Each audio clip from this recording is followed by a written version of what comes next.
রাম ও নারায়ণ রাম জন্মসিদ্ধ মহান তথা বালক ঠাকুর প্রসঙ্গে আমাদের প্রতি নাগা সন্ন্যাসীদের এক বিশেষ বার্তা। বাংলাদেশের দোগাছি গ্রাম। বালক ঠাকুরের উপনয়নের দিন শেষ পর্যন্ত ধার্য হলো। আগে দুই একটা দিন ঠিক করা হয়েছিল, কিন্তু কোনো না কোনো কারণে দিন পিছিয়ে দিতে হয়েছে। বেশ সমারোহ করেই উপনয়ন হলো। পিতৃকুল এবং মাতৃকুলের অনেকেই উপস্থিত ছিলেন, নিমন্ত্রিতও ছিলেন অনেকে। উপনয়নের পর নিয়ম পালন করে 12 দিনের দিন যখন নিয়ম ভঙ্গ করেন, তখন 4 জন নাগা সন্ন্যাসী এসে উপস্থিত। বালক ঠাকুরের দিদিমা জিজ্ঞাসা করলেন, আপনারা যে এলেন, কোথা থেকে এলেন? নাগা সন্ন্যাসীরা বলছে, আমরা খবর পেয়ে এসেছি। দিদিমা বলছেন, কি খবর পেয়ে এসেছেন? নাগা সন্ন্যাসীরা, একজন মহাযোগীর পৈতা, সে উপলক্ষে আমরা এখানে এসেছি। আমরা শুধু তাকে দর্শন করতে এসেছি, অন্য কিছু নয়। বালক ঠাকুর বেরিয়ে এলেন।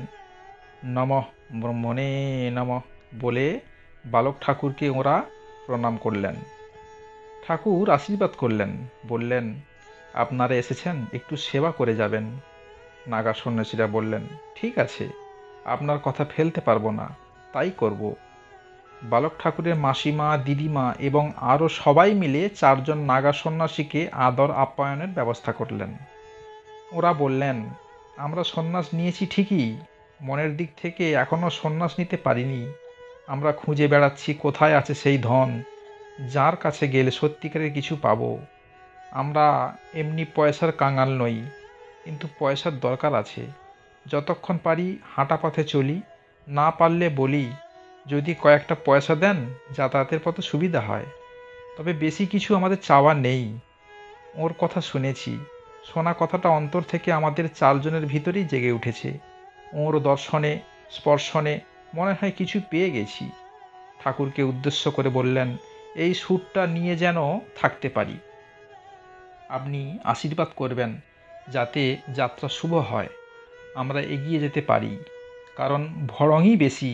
আমরাও ভড়ং নিয়েছি। ভড়ং নিয়েছি এই জন্যে যে সব সময় আমাদের আলাদা মনে করে দেখি এবং তার ইজ্জত রক্ষার জন্য আপ্রাণ চেষ্টা করে চলেছি। তাও পারি না। মনের দিক থেকে আমরা 4 জন একত্রিত হয়ে মন প্রাণ দিয়ে পণ করেছি যে সহজে আমরা স্খলিত হয়ে না যাই। সেইভাবেই আমরা আপ্রাণ চেষ্টা করছি।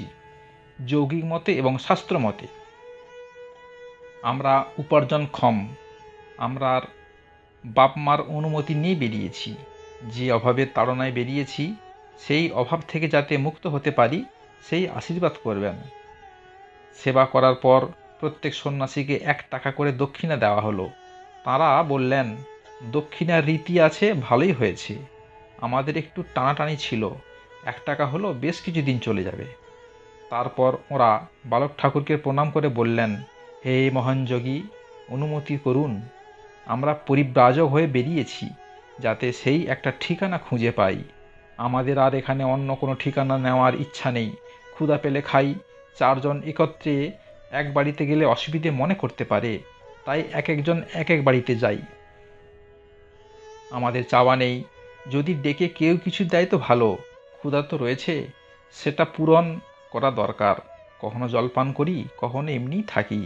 আপনার আশীর্বাদ নিয়ে যাচ্ছি। আপনি তো জন্মগত, জন্ম থেকে আপনি পেয়েছেন বিরাটের ছাড়া। এটা তো আমাদের পক্ষে সম্ভব নয়। আমরা বুঝিও না, বুঝবার জন্য এগিয়ে যাচ্ছি। সেইটুকু আশীর্বাদ করবেন। ঠাকুর আশীর্বাদ করলেন, কিছু বললেন না।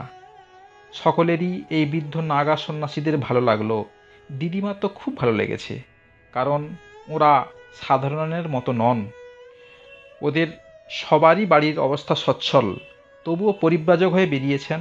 দিদিমাকে বললেন নাগা সন্ন্যাসীরা, মা, আসি গে, আপনি ভাগ্যবতী। আমরা অনেক জায়গায় ঘুরেছি, খুঁজে দেখেছি, তল পাওয়া যায়। ওর কাছে এসে তল আর পাচ্ছি না, এটাই ভালো লাগলো। আমরা চাল ডালের ভিক্ষুক নই। যেখানে গিয়েছি পায়ের তলে মাটি পেয়েছি। এখানেই বলে গেলাম, পায়ের তলায় মাটি পাইনি। আমরা ডুবে যাচ্ছি, আর এটাই আমাদের ভালো লেগেছে। নাগা সন্ন্যাসীরা বিদায় নিলেন। আজ এ পর্যন্তই। রাম নারায়ণ রাম।